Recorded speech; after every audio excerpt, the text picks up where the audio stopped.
Pedro here from A&P-REACTS, and I mean, I feel like I'm surrounded by incredible musicians here. Do you guys want to go around the table, introduce yourselves so everybody knows who's who?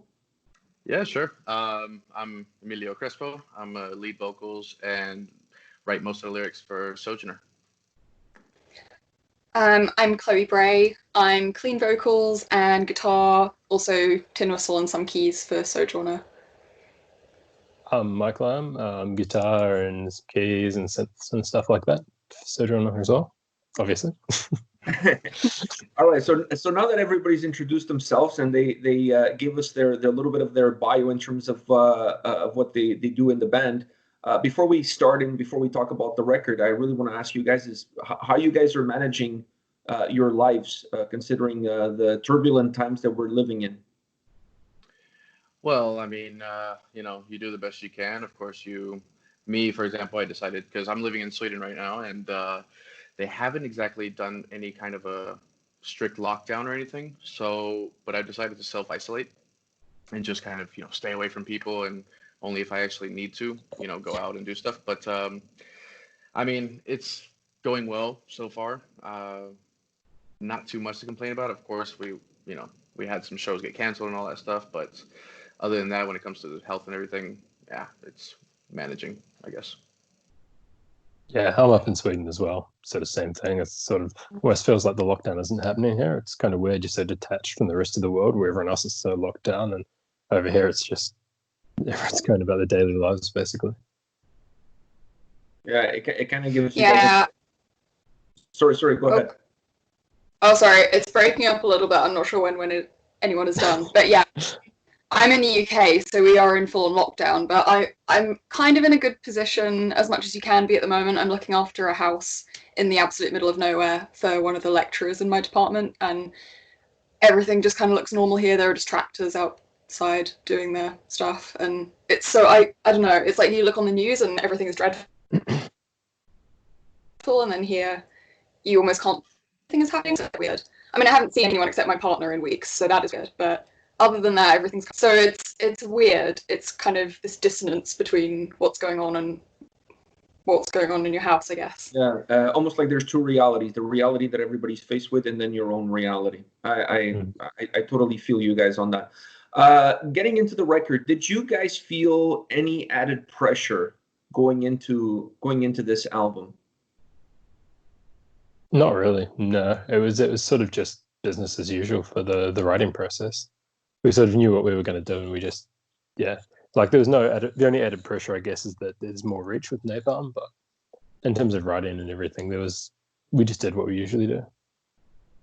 Yeah, I mean, it's a little bit, that more people than usual will hear it, so there's a little bit of sort of like, oh wow, okay, like I really need to pull it out now, and sometimes if you overthink that, it can be a bit of pressure, but I think we tried to just put that to the back of our minds as much as possible and not let that actually affect what we were doing at all, and just do the development that we were already planning.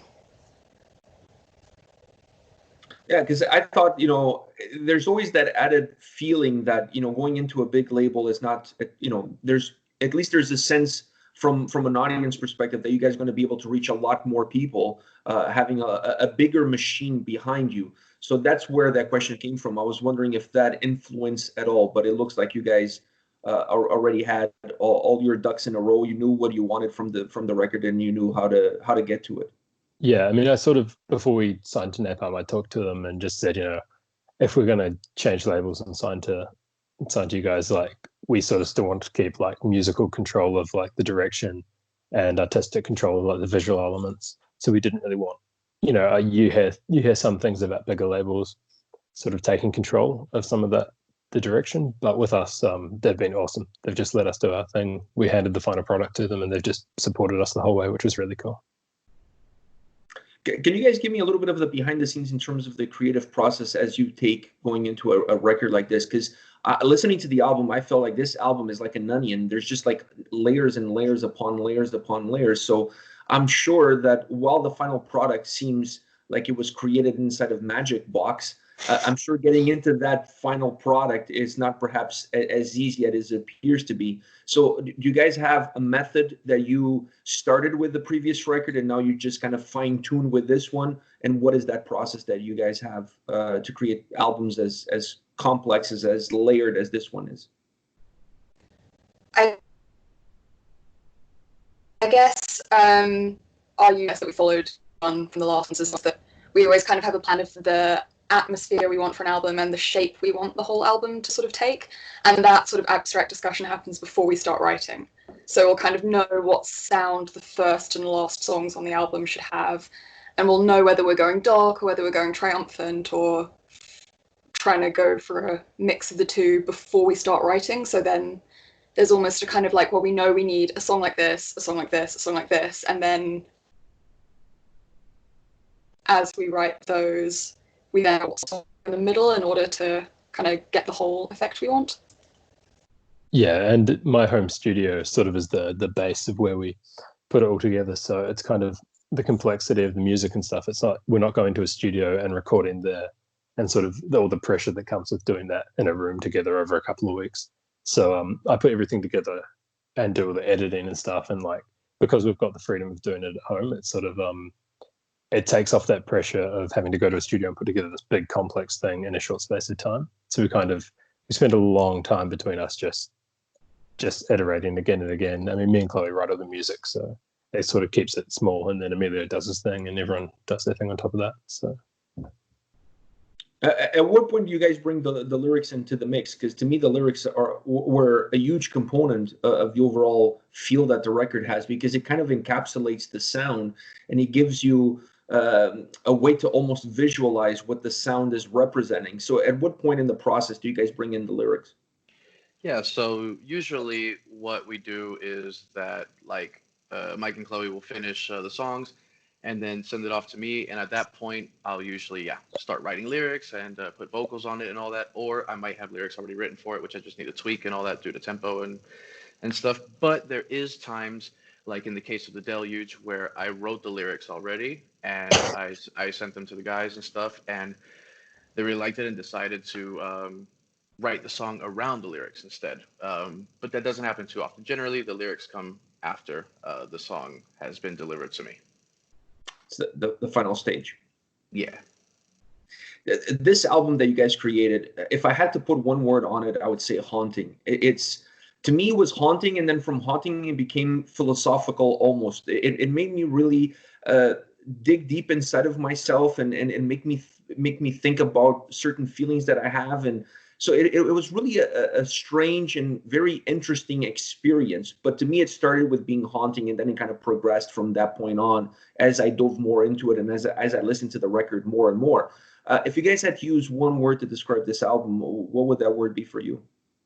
For me, I would have to say, I'm always between two, but I'll just say one. Give me both. I would say real and pure. I would say because that's my favorite feeling. It's kind of funny you say haunting though, because going into the albums I always like to have like a few words I just sort of keep in my mind, and this album I'd sort of written down like apocalyptic, haunting, and ethereal as the three words that we were going into the songwriting with, at least from my side. That's what I was sort of thinking. And so haunting's awesome because I wasn't sure if we had necessarily hit that, so I'm so glad to hear that. Oh yeah, you guys, like, you not only hit it, I mean, you beat it to death. Like, never mind hitting it. It was like the album, the progression that the sound has of the album. Like I said, it starts haunting, and then it almost becomes philosophical. At least to me, it took me on such a weird journey that I was not expecting getting into the record. And that to me goes into my next point, which is from an overall perspective, the album feels very simple. It has a simple linear approach. It's not one of these records that has these up and down moments, like these roller coaster ride effect with heavier songs at the beginning, more mellow songs in the middle, and then it becoming heavier at the end. So the album from the outside feels very simple, very linear. But then when you look under the hood, it's completely volatile. It moves in different ways, musically, vocally, emotionally. Is that something that you guys are crafting to be the signature of how you put albums together, to have that overall layer, and then underneath it be an absolute like atomic bomb as far as everything else is concerned. Definitely. I mean, yeah, we love to have complexity and layers, and we focus a lot, like Chloe was saying, like when we look at the sort of the flow of the album, we like to focus on dynamics. And like you said, we don't like to have like a ballad here and then a heavy song and then a not so heavy song. It's sort of, we like to focus on that dynamics and flow. But like you said, while keeping it simple, and I feel like maybe this album might be a bit more stripped back than the other albums, but I think it benefits from that and being a little more direct and sort of in your face maybe than the other albums. Yeah, it definitely got that feel. At least to me, it had that feeling. And I want to talk to you guys about the vocals, because I mentioned this on my review.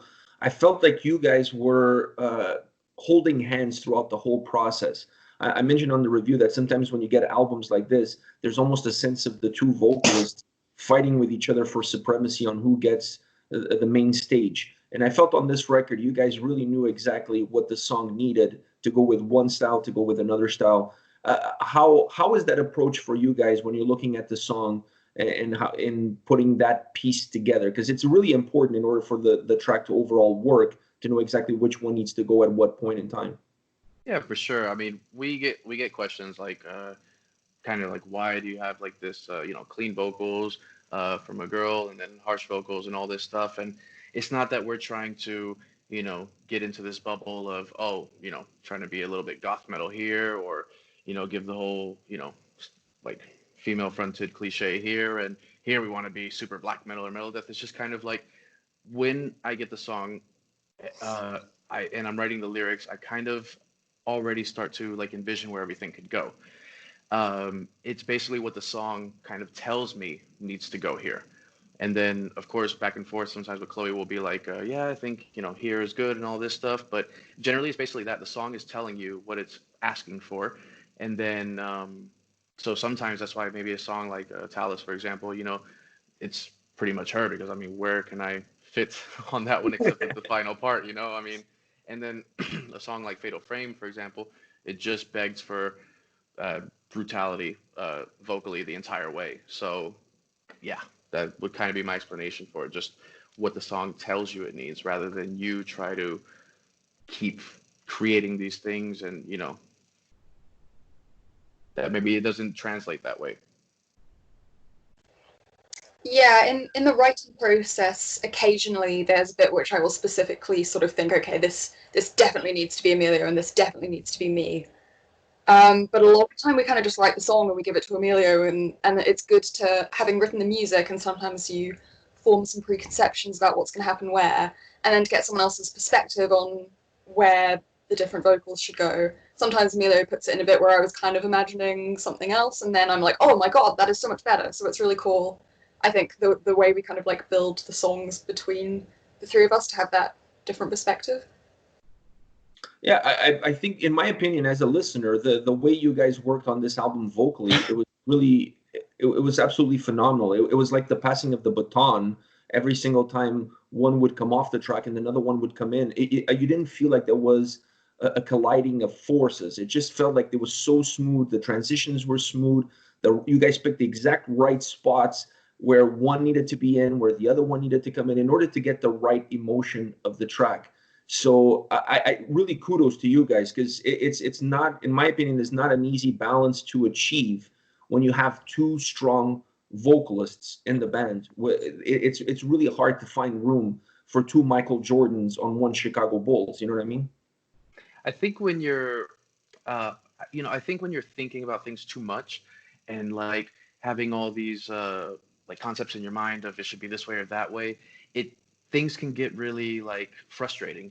So I think the best way to approach it is just to just clear your mind and just go with the flow, and just kind of your gut instinct, so to speak, or, and as I said before, let the song tell you what it needs. I think that's just the best way, because when you start thinking too much, that's when things get cluttered and a lot of shitty ideas go in, and it's just like, no, it just needs to be a bit more, stripped back and simple, and just go with your gut feeling. Yeah, with no egos. I felt that on this record. It really feel like a team effort as far as the music, the vocals, everything is concerned. You guys are a band of brothers and a sister. Yeah. I got that feeling from listening to the record. The folk elements that you guys add, in my opinion, add some texture to the overall sound, but it never really overpowers the tracks. Is that always the idea behind it, to give some flavor, to give some texture to the tracks, but not go all the way down that road and becoming a full-on folk metal track? Definitely. Yeah, we never wanted to be a folk metal band. It's more of a texture, for sure. Just that little bit of tin whistle in there. I feel like it, instead of being like, oh, look, we're a tin whistle band, it's just sort of like this little bit of sort of dreamy fantasy feeling that it adds. Yeah, and I think if we hammered it, it would be a whole other thing. And that thing could be cool, but there are a lot of bands already doing whatever that thing is. So I think kind of dialing it a bit for us gives us whatever our sound is.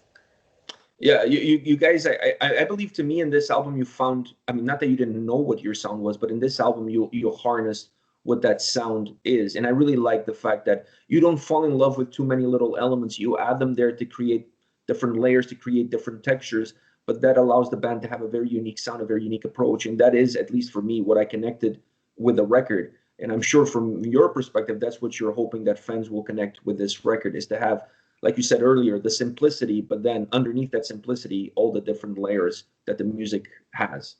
Yeah, for sure. Cheers, man. Thank you. Yeah, it was very cool to hear your review and, you know, someone was picking up the exact sorts of things that we wanted people to pick up. So it was very cool. Thank you. I'm sure I'm not going to be the only one. I think this album is going to reach a really large audience. I mean, first of all, you guys have a big machine pushing it behind you, but at the end of the day, if the album is not good, it's not going to get anywhere regardless. And to me, this album is so, it's really incredible. I said it, it's the soundscape or the soundtrack of this quarantine, because you could listen to it and completely get lost in time, the same way we're lost in time by being stuck inside a house and losing track of the days. Do you feel overall that this album has the ability that you stop counting the minutes, you stop looking and seeing how many minutes are on each track and how many minutes is the album totally has, that you just completely get lost within the music that it has within its walls? I can definitely say that, yeah, for sure, because the cool thing that I like about being in Sojourner is that before being an actual band member, I'm a fan, because, you know, of course, sometimes, you know, I might have some ideas or whatever, but it's like, I normally get the songs finished. And so when I'm listening to it, I'm listening as a fan first, because I just love the music. And then that's what inspires me, of course, to write the lyrics and put the vocals on and such. So, yeah, sometimes, like, when I get these songs, it's like I get to the end of the 6 or 8 minutes, depending on which track it is or whatever, and I'm just like, fuck, hell yeah, let's get to work, you know? So, yeah, it is definitely a feeling that I can have, for sure. The thing is, time-wise, like, the whole point of the band is escapism and escapist music, you know, so it's supposed to take you out of sort of the day-to-day.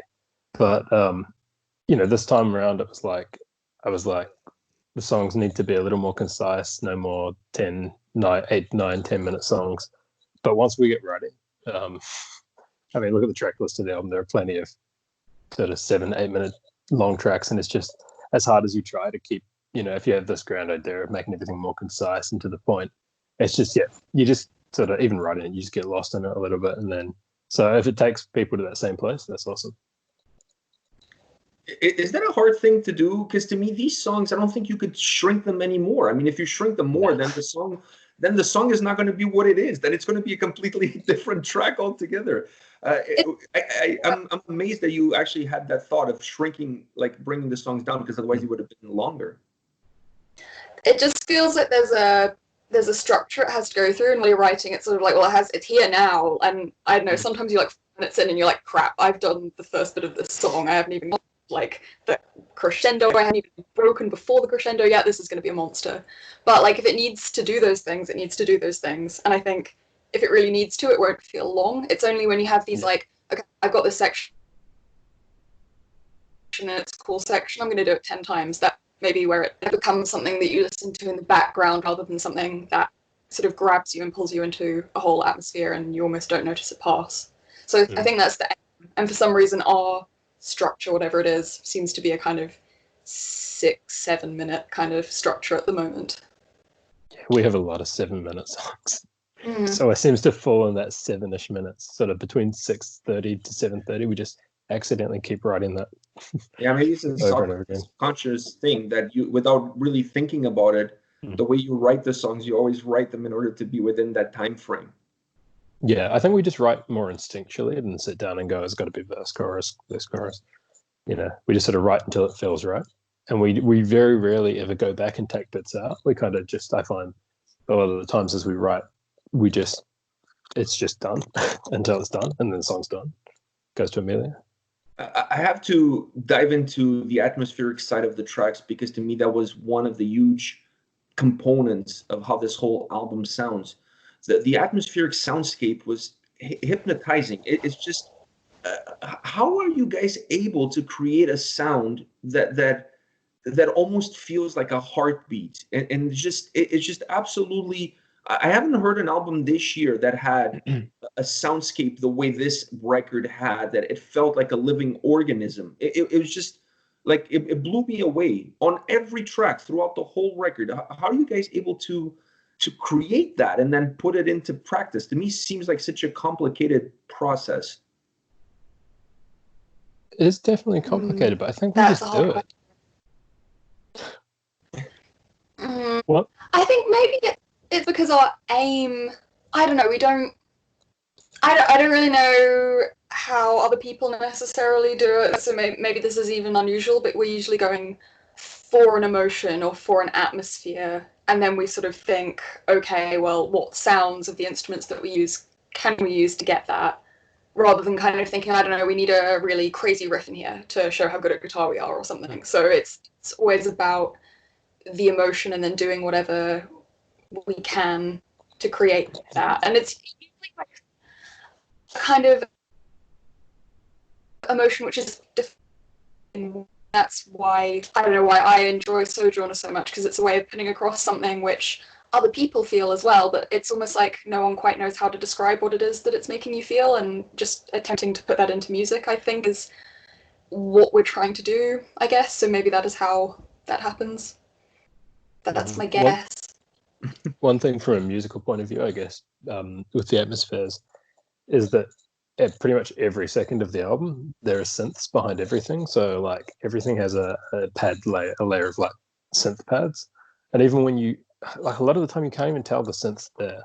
But like, I think that's a big part of what across all the albums is sort of binded it together, is that sort of synth pad layer that runs under everything. Even really heavy riffs have that. And it just gives it that sort of atmosphere. I think that is definitely an element. Yeah. But you would never say that's a synth section. You know, it's just, that's kind of just a layer. It's just I was going to say, it's almost like an undercoat, like it's under the car. You know what I mean? Exactly. That's exactly what it is. Yeah.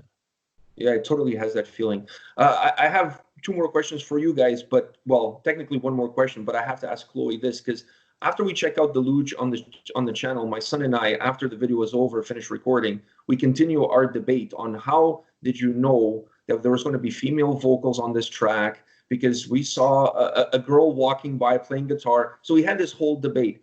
How do you mix those two worlds, and which one do you feel like you're stronger at? I don't know, like when we started playing live, it was something that like stressed me out a bit, because, you know, I was stressed about playing my guitar parts, but I was also trying to sing, you know, without in-ear monitors, so I couldn't hear myself, so I'm trying to play my riff, and I'm also like singing into this wall of noise with no idea what is coming out. So yeah, I guess that was, doing both is like just a little extra thing to worry about, but you know, we got the hang of it after a few shows. I don't know. I like, sometimes I wonder if I had to pick one, which I would do. I think I sometimes feel more personally connected to the singing somehow. Like, it feels more like putting my soul into it when I think of singing than it does specifically when I'm playing guitar. When I think of playing guitar, I'm contributing to this whole song sound that I want. Whereas when I'm singing, it feels, I don't know, more like that in itself is something meaningful. And I quite enjoy writing the bits of lyrics that I write as well. Like, so that always puts like a little extra bit of myself into the song. in a different way for me than the guitar does. Yeah, I don't know which one I'm better at, to be honest. I feel like both of them, the more I get with both of them equally, I guess. Yeah. I was gonna say you're probably just equally as good as both. So we were impressed with both, so let's just go with you're flawless at both, and that's the answer that we're gonna go with. Thank you. That's very nice to hear, because I tend to be sort of like, oh my god, I need to get better at both. So yeah, it's nice to hear that. Oh well, I think you're flawless at both, but like my mother would say, there's always room for improvement. So yeah, and I as well. Like, however well you do, you're always thinking next time I can do even better, and then yeah, that tends to be my outlook on everything. So with the album now scheduled to release May 8th, just like a week away, perhaps, yeah, around a week away. I'm losing track of time. I mean, being stuck in a house for like a month and a half now, I don't even know if it's Sunday or Monday anymore. I completely lost track. So with the album coming out May 8th, and with this quarantine, this virus spreading around all over the place, with no live shows, no tours, no summer festivals, everything is pretty much canceled. What are you guys brainstorming as far as promoting the record, making sure as many people listen to this album as possible, and staying connected with the fans at the same time, while realizing that perhaps all of these things will have to be done remotely? Well, I mean, we have, of course, the whole like promotional campaign and like putting out these trailers and stuff. So like, you know, let the audience know like what went behind the album and our feelings during and all this other stuff. Of course, we're planning stuff behind the scenes as well. I do, for example, I plan to do like a gaming live stream at some point soon to just kind of like engagement. You know, you have to engage with people so that, you know, they also feel a connection with it when they get to talk to you as well, you know. So we also make sure that we respond to almost every single comment or message that we get at any moment we can, just to kind of, you know, make sure that people know that we truly appreciate their support and that it means the world to us. Because of course, if it wasn't for them, you know, I mean, where would we be? Your music would be good, but without the support for it. That's one thing we've tried to do from the start. Just reply to every comment. Just hang out with people and chat with people as much as possible. Just because it's like we're only here because of them. So no, it's awesome. You just met some really cool people that way too. We've met so many cool people through the band. It's yeah. Cool. That was the saddest thing really about the tour being cancelled, because, you know, in almost every city we were going to play in, there were like a handful of people we were going to catch up with from, you know, having met them on previous shows. So it's like also not getting to new friends now, which. Yeah, we're just going to have to wait for 2021, and then we come out of the gates and we'll destroy everything in 2021. Like I'm telling you, I'm not a big mosh pit kind of guy, but I have built up so much tension right now that the first show after this whole quarantine is over, there's going to be karate in the pit. I'm going to try to sing and backflips, whatever. I'm going to go absolutely mental once this whole thing is over. And I think the bands feel the same way once you guys are able to finally get back on stage, perform in front of the fans, specifically for you guys with the new album now. I think that moment is going to be liberating. Yeah, I think on both ends, actually. I don't think that fans or bands alike were taking anything for granted or like, I don't, you know. But I think definitely when all this is over, we're going to value each and every single show that much more, just because it was taken away from us this year. And we, you know, right now don't know when it's coming back, but I think it's just going to add that much more value to it. I mean, how good is it going to be to buy a shitty overpriced beer and just watch other bands? Like, it's going to be the best. It's going to be the best thing. Like, it's actually going to be amazing. Yeah, I'm totally down with that. I'm totally down with that. You know, I always have a rule that I never miss a show that comes to Toronto from bands that I like, because you just never know what's going to happen to me or to the band. And now looking back, that's been the best policy I've ever followed. And because now it's, like you said, it's been taken away from us. And I really miss that part of my life. Because, you know, going to a show, interacting, because it's not just the interaction with the band, it's the interaction between fans themselves, talking about the album, talking about their favorite songs, you know, how was the performance after the show. all of this stuff is part of the live, going to a live show. And right now, none of us, you guys don't have it, we don't have it, and everybody really misses it. So I'm looking forward to 2021 to see you guys on the road. Oh, we'd love to come to Toronto as well. Yeah, you guys have to come on. I know the visas for North America for the US are expensive, but let me tell you guys, there's no visas for Canada. You guys can do a Canadian tour. You know what I mean? Like, you can come up here. We have a lot of poutine. You know, we have maple syrup for you guys. We can treat you guys nicely. We're very polite. You know, we're very polite people. So the beer is good. It has more alcohol than American beer. So there's a lot of good things about Canada. You know what I mean? We'll welcome you guys with open arms. I can't bring myself to drink a Budweiser, so I'm looking forward to some proper Canadian stuff. Yeah, we'll get you some proper Canadian stuff next time you guys come to Canada, to Toronto. I'll be in the front row with no shirt on. Maybe that's not a good thing. Maybe I should have a shirt on.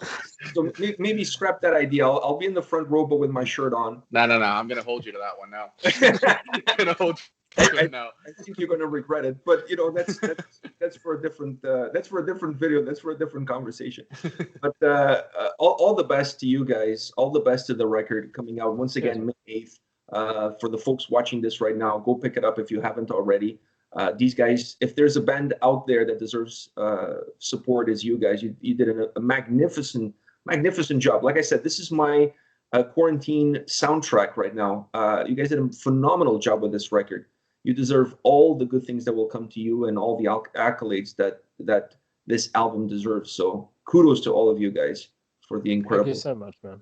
Thank you so much, and thank you for the interview, because, as I said before, it's, you know, because of people like you that spread the word and, you know, really support and all that stuff that we're able to even be here. So really, thank you.